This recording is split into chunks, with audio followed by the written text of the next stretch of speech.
good for Jason Aldean. Good for him for sticking up for what he believes in. The cynics are saying, oh, it's just all orchestrated, blah, blah, blah.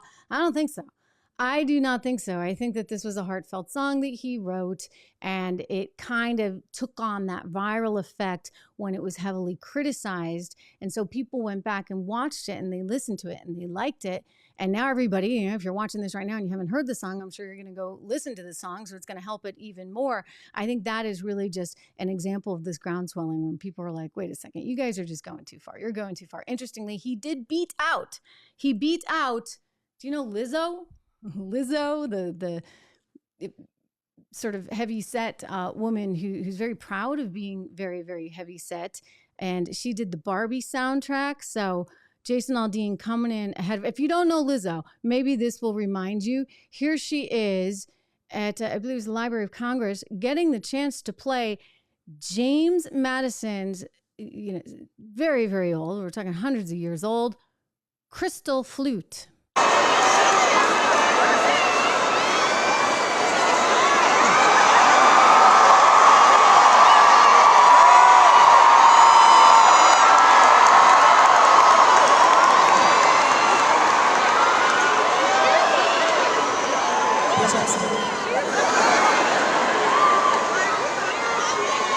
It's crystal. It's like playing out of a wine glass, bitch, so be patient.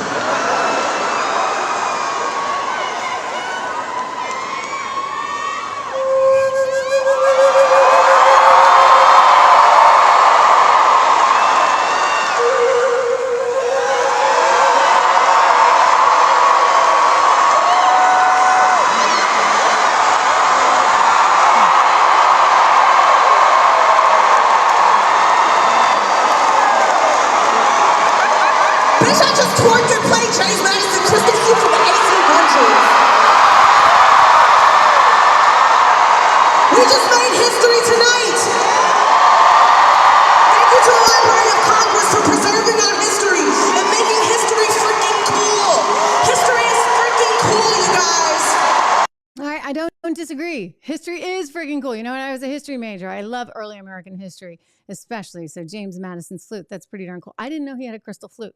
I didn't. I know a good amount about history, and I know a good amount about early American history, and I know a good amount about music. I kid you not.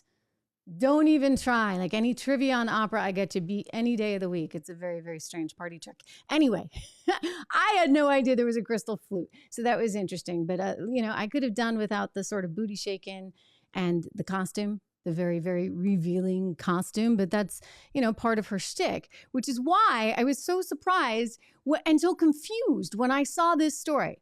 Okay, it's up there on your screen. If you're listening on Apple Podcasts, I hope you guys are. By the way, do me that favor. When this show ends, please make sure you go over to Apple Podcasts and Spotify. Like double team it. It helps.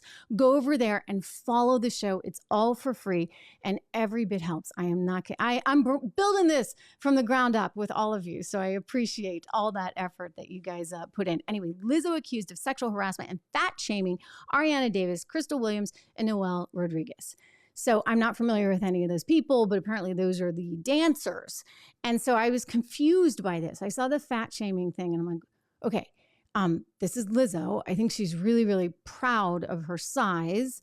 And so when they say fat shaming and I read this headline from the BBC, what do they really mean? Was she like fat shaming saying you're not fat enough? Honest God, this was my reaction. I did not understand the headline. So I click into it and I'm reading. I'm still like trying to follow this. So apparently like she was mad at her dancers because she thought they were too fat. This is what they allege. She has not responded to the allegations, by the way, but this is what they're alleging. And so then I went and looked at another article which showed the dancers. So they're all, pretty good size, but apparently the issue is that they somehow felt like she was not treating them as professional as she should because of their size. And I quote, according to the documents, and again, this is from the BBC, in professional dance, a dancer's weight gain is often seen as that dancer getting lazy or worse off as a performer. Lizzo's and Miss Scott's questions about Ms. Davis's commitment to the tour were thinly veiled concerns about Ms. Davis's weight gain. Like, I'm sorry, like pot don't call the kettle black, right? Like, I mean, Lizzo, like seriously, like you're gonna go after your dancers because of their weight gain. It doesn't add up. Anyway, this woman is quite something. Really and truly. Quite something. And I'm not kidding. I had no idea just exactly what the fat shaming thing meant in all of that. Hey everyone, Trish Regan here. If you enjoyed that clip, please do me the favor of subscribing to the channel. Just hit that little subscribe button right over there. Did I do that right? Not quite, but you know where it is. Subscribe to the channel, hit the bell so that you get the alerts, and I'll see you back on the show.